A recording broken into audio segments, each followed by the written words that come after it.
जैसे कोलटेरी भी है ना, एक बार वो खतरे लबो तो तला रह गया ना।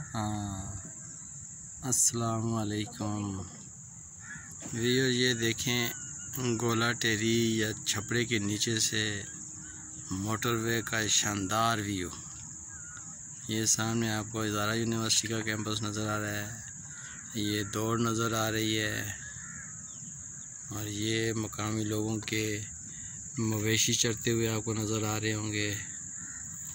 ये सामने काजियाँ की बांडी है, वो सामने अपना छछक है, वो बेज़ुमार है और ये बादलों भरा आसमान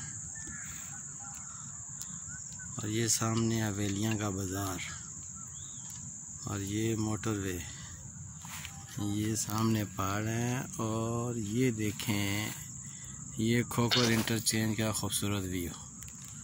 ये पहाड़ और ये नीचे खोखरा का गरा और ये लश ग्रीन टाके।